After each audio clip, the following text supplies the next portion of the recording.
नागरिक समाज का भी मुद्दा है। अगर इस बात को कोई राजनीति से जोड़ के देखे, कांग्रेस से जोड़ के देखे तो बड़ी भूल है। वैसे भी जनतंत्र की हत्या हो ही नहीं, तो पॉलिटिकल पार्टी से जोड़ करके न देखा जाए, ये नागरिक समाज से मेरा अपील है। अब इसके आगे क्या बचा है? अभी मैं जब आ ही रहा था तो भारत रत्न किसको दिया? चौधरी चरण सिंह को दिया। ऐसे नहीं मानोगे तो लोभ से, न डंडे से, और स्वामीनाथन जी और लोग जो भी है, हमने कहा कि 10, 20, 25, 50 भारत रत्न और दे दो, 100, 200। जहां जहां चुनाव जीतना है वहां दे दो भारत, जहां मुश्किल हो रही। फूले, साहू, अम्बेडकर और सारे काशीराम जी को सबको दो भाई, पेरियार वगैरह सबको दो, 100, 200 लोगों को दे दो। आज तक केवल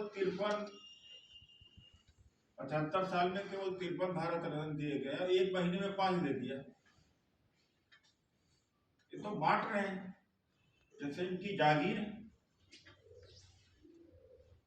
तो ये हालात है, इस हालात से देश गुजर रहा है।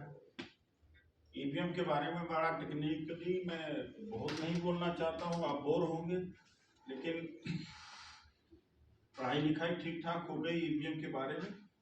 मशीन कोई हो, चिप कोई भी, सॉफ्टवेयर कोई भी हो, ऐसा हो ही नहीं सकता उसमें मैनिपुलेशन ना हो।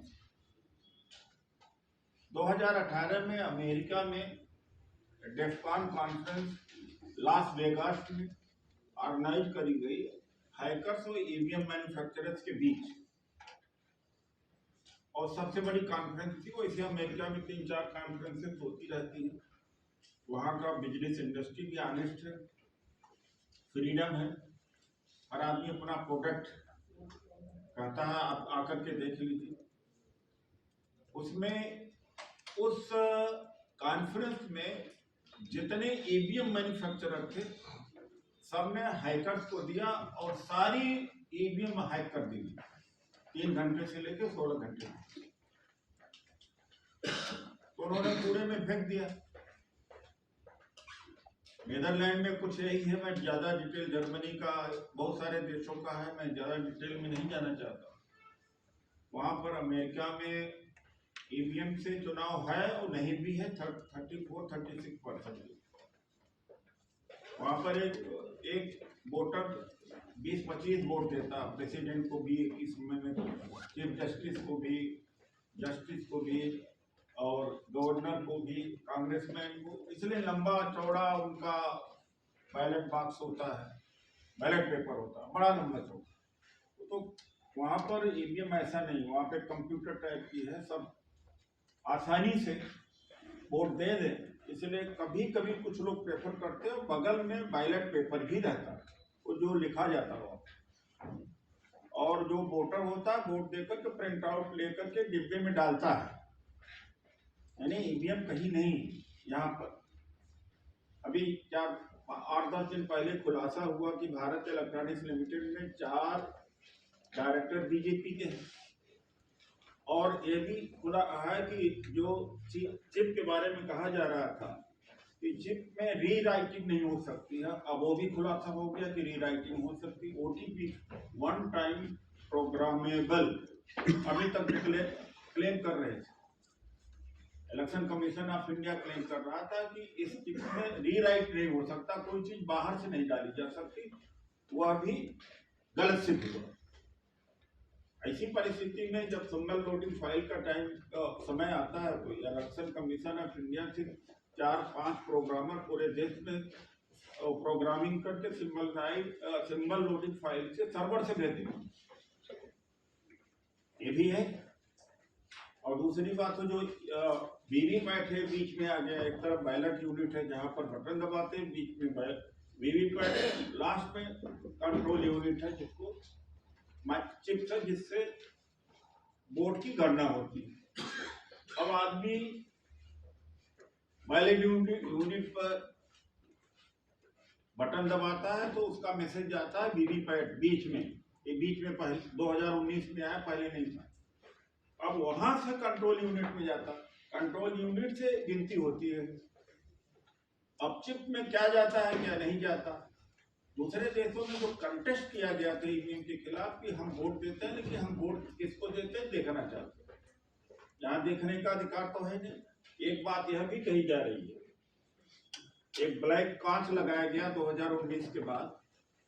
वोटर अगर पंजे पर वोट दे करके जाता है तो दिख तो जाता है, लेकिन वो 7 सेकंड के बाद नहीं दिखता। उसके जाने के बाद में जब पर्ची गिरती है तो गिरती है लोटस की, कमल की फूल की। वो सॉफ्टवेयर इंजीनियर है, मेहता है, वो अमेरिका में 9 साल रहे हैं, काफी अध्ययन किया है, उन्होंने डेमोन्स्ट्रेशन भी किया है। तो कांच का एक खेल है। इसके अलावा और भी उसमें बहुत सारी चीजें हैं, जैसे भारत इलेक्ट्रॉनिक्स लिमिटेड में मैन्युफैक्चर होता, 4 डायरेक्टर, वहां पर सोर्स कोड क्या डालते, सोर्स कोड किसी को नहीं बताते। ऑस्ट्रेलिया वगैरह में सोर्स कोड बता दिया जाता तो पता लग सकता है कि आपने क्या किया। अब पता ही नहीं लग पाएगा। अगर हमारे हाथ में दे भी दिया तो बड़ा मुश्किल। वो चिप के अंदर जो सोर्स कोड होता है, जब तक सोर्स कोड न पता हो ब्रेक करना बहुत मुश्किल है।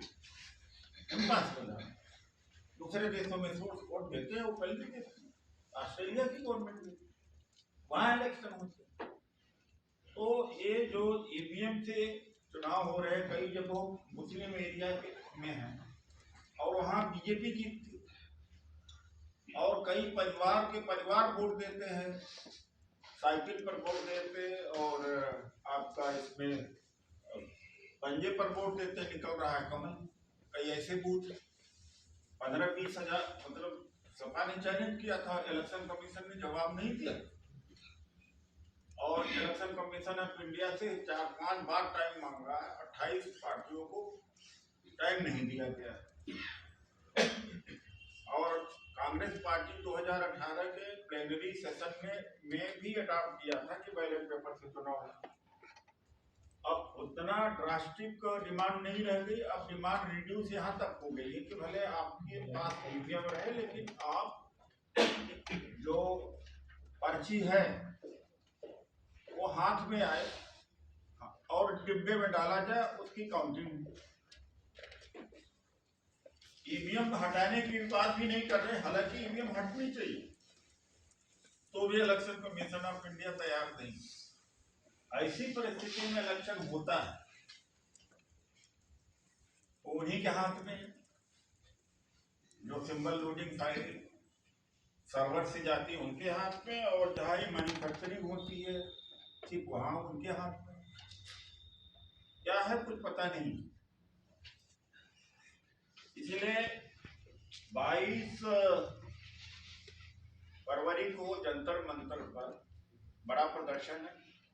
जैसे 3 दिसंबर को रिजल्ट आया था, 8 दिसंबर को पहली मीटिंग हमने बुलाई थी, अब तक 5 मीटिंग बुलाया। उसमें बाबरिया जी का कोऑपरेशन बहुत रहा, वो समझते हैं, और तब से कुछ हमारे एडवोकेट साथियों ने भी किया।